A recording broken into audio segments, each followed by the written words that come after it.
The bank manager's face told me everything before she said a word. Joyce Coleman had been running First National in Clarksville for going on 15 years, and I'd never seen her look this serious. She walked straight over to me before I'd even made it to the service desk. "Jean," she said quietly, "I'm glad you came in. I was going to call you this week." She glanced over her shoulder at the other tellers, then back at me. "Can we go to my office for a minute before we head down to the vault? Name's Eugene Parker. I'm 68, been an electrical contractor here in Tennessee for 35 years. Ruth always said I could wire anything in this county, but couldn't figure out my own paperwork. 8 months after she died, I finally drove down to clear out her safety deposit box. Kept putting it off, you know? Every time I thought about sitting in that little vault room where she used to keep her important papers, something would tighten up in my chest and I'd find another project around the house instead. But my attorney, Gerald, had been patient long enough. That Tuesday morning in March, he called at 7:30 and told me straight up, the estate couldn't close until I cleaned out that box. So I put on my work jacket, drove the 11 miles into town, and walked through those glass doors like a man heading into a job he didn't want, but knew had to get done. I followed Joyce to her office without saying anything. She closed the door and sat across from me with her hands folded on the desk, the way someone sits when they've been rehearsing what they need to say. "Jean, 9 days ago, someone came in and tried to access Ruth's safety deposit box. I just stared at her." She kept going. "They had identification and some kind of document claiming next of kin access.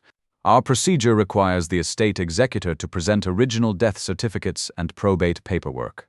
This person had copies, not originals, and the notarization looked questionable to one of my tellers. We denied access and asked them to leave." "Who was it?" I asked. Joyce turned her computer monitor toward me. The security footage was grainy like bank cameras always are, but I didn't need high definition to recognize the man in the gray jacket standing at the vault entrance. The way he shifted his weight to his left foot when he got nervous. I'd been watching that same nervous habit for 31 years. It was my son, Kevin. I sat in Joyce's office for a long time after that. Long enough for her to bring me coffee without asking. I held the cup but didn't drink it. My boy had tried to get into his mother's safety deposit box 9 days after Gerald told me we needed to close the estate. Either Kevin had been watching and waiting, or someone had tipped him off that I was finally moving. Neither possibility felt right. "Has this happened before?" I asked. "Not in my experience," Joyce said. "That's why I wanted to talk to you personally. Your family's been banking with us for 20 years. This felt wrong from the start." We went down to the vault. Joyce gave me privacy and pulled the door most of the way closed. The box was standard gray metal, about the size of a shoebox. When I lifted the lid, I found exactly what Ruth always kept there: the deed to our house, both our birth certificates, her grandmother's ring in a little velvet pouch. Normal things you'd expect. But underneath all that was a sealed white envelope with my name written on it in Ruth's careful handwriting. Not Jean, not Dad, not even Sparky like she'd called me since our second date when I'd fixed her apartment's electrical problem back in '76. She'd written Eugene Parker in full. The way you address something when you need someone to take it seriously. I sat down in that little chair and opened it. Ruth had written 4 pages front and back in the same neat cursive the nuns had taught her at St. Catherine's. The date at the top was 11 weeks before the car accident that killed her. She wrote that she loved me and was sorry she hadn't come to me sooner. She'd been trying to confirm what she suspected before saying anything because she knew how I felt about Lester Hoffman, and she didn't want me making decisions out of anger before she had proof. She was scared, not for herself, but for what the truth would do to our family. Then she told me what she'd found. Ruth had been doing the books for Parker Electrical since 2009, when I brought Les on as my business partner. Les and I went way back. We'd served together in an electrical unit in Vietnam, came home and stayed friends for 45 years. He was like an uncle to Kevin growing up, taught him to fish, came to his high school graduation. When I started the business after getting my contractor's license, Les had the sales skills and client relationships I needed. I had the technical know-how. It worked. Ruth had stepped back from the bookkeeping in 2016. When her mother got sick and needed full-time care, I hired an accounting firm out of Nashville. I trusted Les completely. I trusted the quarterly reports they sent me. What Ruth found 3 years later was a second set of books. She hadn't been looking for anything suspicious, just went into my home office to find a stapler and opened the wrong desk drawer. There was a folder with our company letterhead on documents that showed numbers completely different from the reports I'd been getting. She didn't understand everything she was looking at, so she quietly started taking photos with her phone over the following weeks. Going back into that drawer when I wasn't home. Building a record before she talked to anyone. Smart woman, my Ruth, always thorough. What those documents showed was that Les had been running what Ruth called ghost invoices through at least 4 major electrical jobs over the past 4 years. Inflated bills for materials that were never delivered.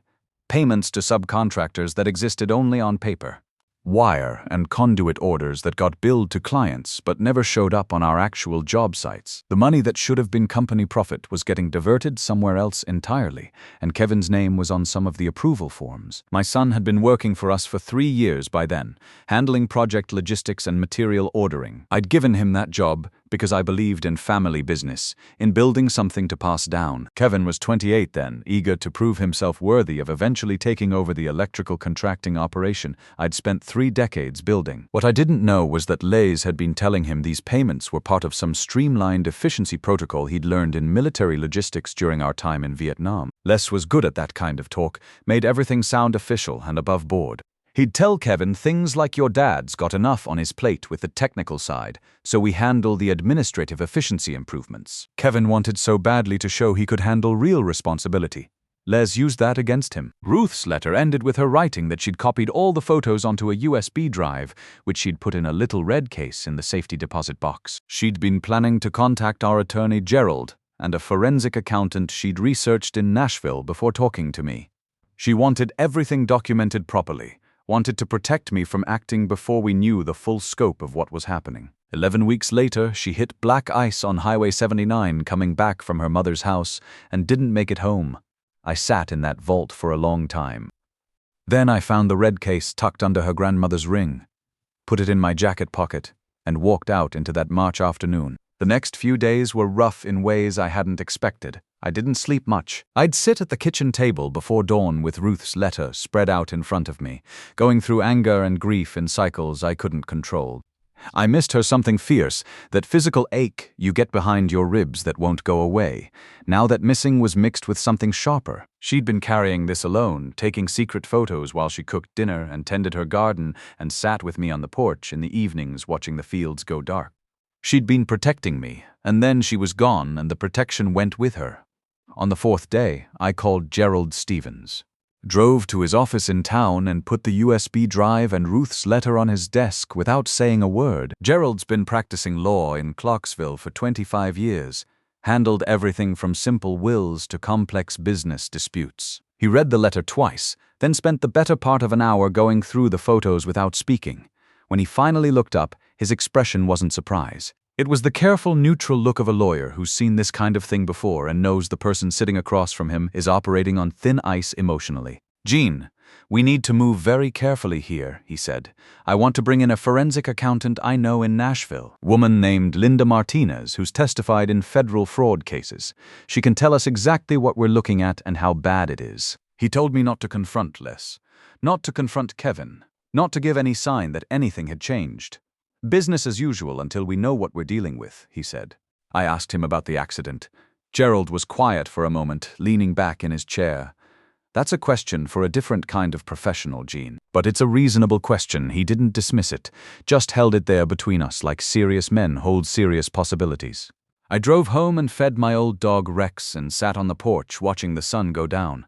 Thought about Les and all those years we'd been friends. He'd stood next to me at my wedding back in '78.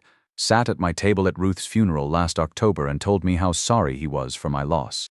We'd shared foxholes in Da Nang, shared beers on this same porch for 4 decades. Somewhere along the way, he decided to build a system designed to slowly drain the business I'd spent my adult life creating, and he'd used my son to do it. Linda Martinez turned out to be a small woman in her early 50s who wore reading glasses on a chain and talked about financial fraud like a mechanic talks about engines, precise, matter-of-fact.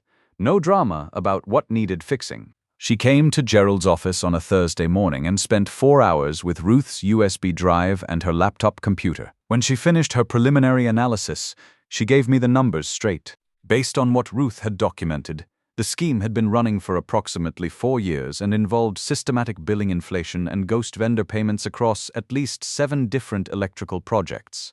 Her estimate of the total diverted funds was between $380,000 and $450,000, and that hit me like a punch to the gut.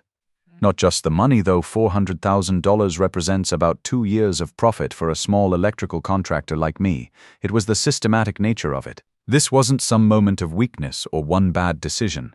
This was 4 years of carefully planned theft from someone who'd been like a brother to me. Linda explained that Kevin's involvement appeared to be exactly what Ruth had suspected. A young man getting manipulated by someone he trusted and looked up to. The approval forms with his signature were for payments Les had described as legitimate efficiency improvements, military-style logistics that would save the company money in the long run. Kevin had believed he was helping his father's business run better.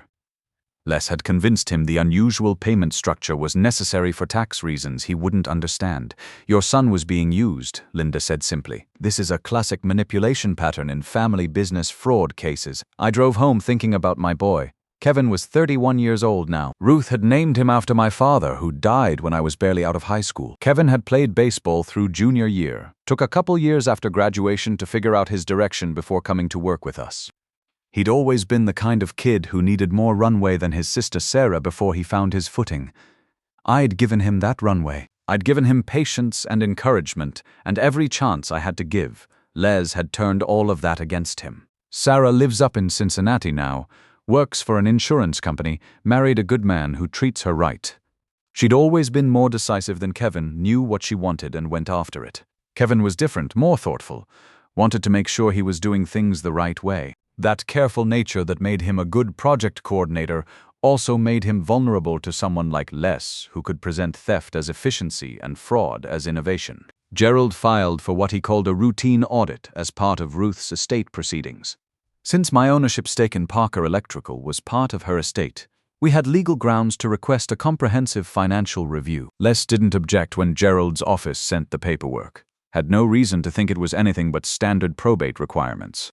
Linda Martinez spent 3 weeks going through our company files with the kind of thoroughness that reminded me of Ruth. She found the same ghost vendors Ruth had photographed, plus several more that hadn't made it into the pictures. Shell companies with names that sounded legitimate: Tri-State Electrical Supply, Cumberland Wire Services, Tennessee Commercial Materials, all registered to post office boxes that led nowhere. The final number she came back with was $425,000 over 4 years, spread across 9 different electrical projects and 11 fake companies. The largest single project hit was the Riverside Shopping Center job we'd completed 2 years ago. Les had inflated the materials costs by nearly $80,000 on that one alone, billing for copper wire that never existed and conduit runs that were never installed.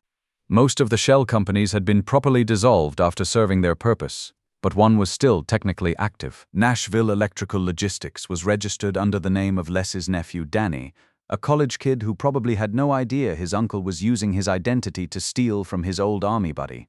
The sophistication of it impressed Linda in a professional way. This wasn't amateur hour, she told Gerald and me during our final meeting. Your partner understood electrical contracting well enough to make inflated material costs look reasonable. He knew enough about your business practices to time the fraudulent invoices with legitimate project milestones. Someone had to have been watching your operations very closely for several years before implementing this. That stung more than the money, honestly. The thought that Les had been studying my business like a predator studies prey, looking for weaknesses and opportunities while sitting at my dinner table and bouncing my grandkids on his knee. Kevin's documented involvement was limited to approving 8 specific payment releases over a 2-year period. Linda's analysis showed these were exactly what Les had described to Kevin: payments that appeared to be legitimate efficiency improvements when viewed individually. It was only when you saw the full pattern that the theft became obvious. Your son was compartmentalized, Linda explained. Classic manipulation technique. He only saw the pieces he needed to see, never the whole picture. Les made sure Kevin believed he was helping improve company operations, not participating in fraud. Gerald filed with the FBI field office in Nashville on a Wednesday morning in late April. He'd been in contact with a special agent, Torres, who'd reviewed Linda's summary report and told Gerald the Bureau was definitely interested. White-collar crime involving systematic business fraud over multiple years. Crossing state lines with some of the shell companies, it fell squarely into federal jurisdiction. The week after Gerald made the filing, I made a decision I've thought about many times since. I drove to Kevin's apartment on the south side of Clarksville. I want to explain why I did this before the arrests, before everything got resolved through the legal system. The honest reason is that I needed to look at my son before his world changed forever. I needed to see his face while I still could, not to give him a warning or a chance to run. Gerald had that situation handled, but to have one conversation that was just between us before lawyers and federal agents made every word we spoke part of an official record. Kevin answered the door in work clothes, looked like he'd just gotten home from a job site. When he saw me standing there without advance notice, I could tell immediately that he knew something was wrong. He'd inherited his mother's intuition, always could read a situation before walking fully into it. "Dad? Everything okay?" I asked if I could come in. We sat at his kitchen table, the same one Ruth had found at a yard sale and refinished for him when he first moved out, and I didn't say anything for a long time. Kevin waited. The boy I'd raised would have filled that silence with nervous chatter, asking questions, trying to guess what was on my mind. This Kevin just waited, hands folded, ready to hear whatever I'd come to tell him. I told him about going to the bank, about Ruth's letter and the USB drive, about Linda Martinez and Gerald Stevens, and what the forensic analysis had revealed. I told him that I wasn't there to threaten him or negotiate or offer him some kind of deal. I just needed to know one thing before the FBI got involved and everything became official. When it started, had he known what Les was really doing? Kevin looked at the table for what felt like 5 minutes. Then he looked directly at me, the way his mother had taught both our kids to do when they had something important to say. "No, Dad. Les told me the payments were for a subcontractor network that operated outside our normal vendor system for tax efficiency reasons. Said it was something he'd learned working with military logistics, ways to structure payments that would save us money on overhead and administrative costs. He said he'd known it seemed unusual, but Les was the senior partner and someone he'd looked up to since childhood. Uncle Les had been at every birthday party, every Christmas dinner, every major milestone in Kevin's life. When Les explained the payment system using military terminology and efficiency concepts, Kevin had trusted him completely. About 6 months in, I started to understand it wasn't what he'd described. Kevin continued. The vendors never seemed to deliver anything I could track, and when I asked Les about it, he told me the materials were being delivered directly to other job sites for efficiency reasons. Said I didn't need to worry about tracking every detail. That was his responsibility as senior partner. Kevin said that by the time he realized something was genuinely wrong, Les had made it clear what would happen if Kevin tried to back out or ask too many questions. He told me that if anyone found out about the payment arrangements, it would look like I was the one responsible since my name was on the approval forms.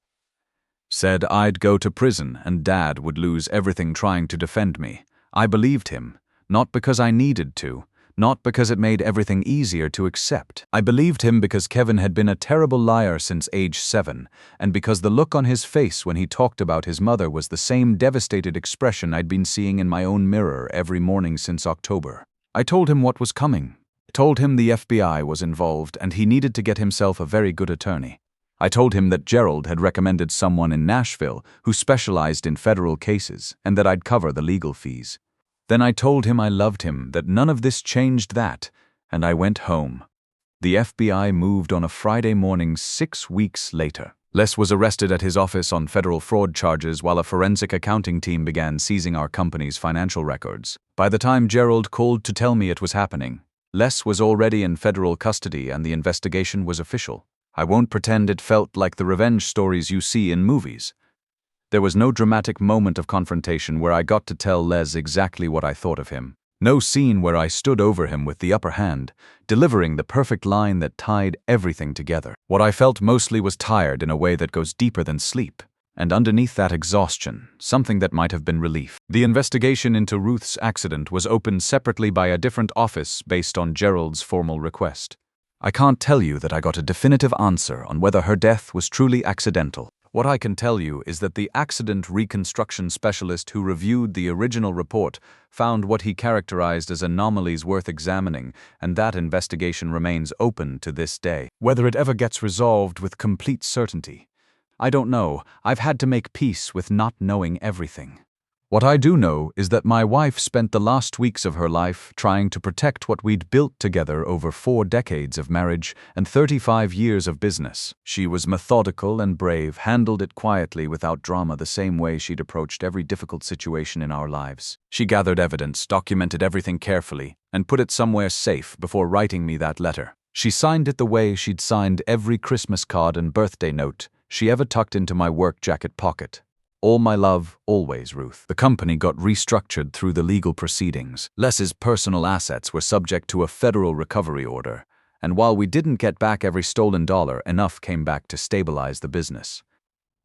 Gerald dissolved the partnership agreement, and since I held all the electrical contractor licenses, what remained of Parker Electrical became mine to manage however I saw fit. I brought in a project manager I'd known for years and scaled the operation back to smaller jobs with clients I knew personally. The kind of residential and small commercial electrical work I'd been doing before Les came along and convinced me we needed to think bigger and take on more complex projects. Turns out I'd been happier with the simpler work all along. Kevin cooperated fully with the federal investigation. His attorney, a sharp woman from Nashville who specialized in white-collar defense, negotiated a resolution that involved financial restitution and a period of supervised probation. Kevin didn't serve jail time, which I know some people who hear this story have strong opinions about. I've made my peace with the outcome. The prosecutors understood he'd been manipulated, and the evidence supported that conclusion.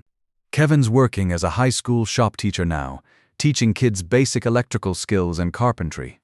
He's good at it, has the patience for explaining things clearly that I never quite developed. We talk on the phone twice a week and have dinner together most Sundays. Trust is slower when it has to be rebuilt instead of just maintained, but it's growing back stronger than before because now it's based on complete honesty instead of assumptions. Sarah came down from Cincinnati when everything hit the news and stayed for 3 weeks.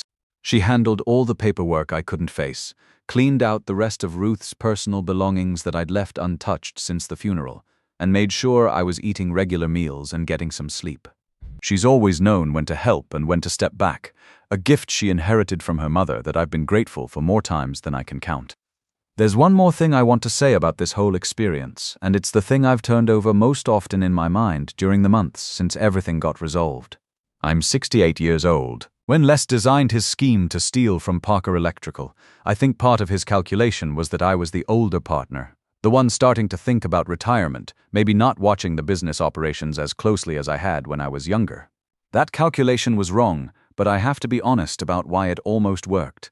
I'd gotten comfortable with success. I'd let trust become a substitute for vigilance, had done what a lot of men my age do, built something successful, got it running smoothly, then let the detailed oversight slide because monitoring felt like work and delegating felt like wisdom. What Ruth understood, what she was trying to protect me from before she ran out of time, was that comfort without vigilance can cost you everything you've spent your life building. Listen, if you're a man my age reading this, or if you're getting close to my age, let me tell you something. The people who want to take what you've built don't always look like enemies. Sometimes they look like your oldest friends. Sometimes they use your own children against you. And sometimes they count on your trust, your desire to step back and enjoy what you've accomplished as the weapon they'll use to destroy it all. Don't let comfort become complacency. Don't let trust replace attention. The things you've built deserve your protection until the day you hand them over to someone who's truly earned them. And if you've got a partner you've known for decades, or kids working in your business, or friends who help with the books, pay attention. Ask questions. Look at the details. Even when everything seems to be running fine, your life's work is worth defending. Don't wait for someone else to do it for you.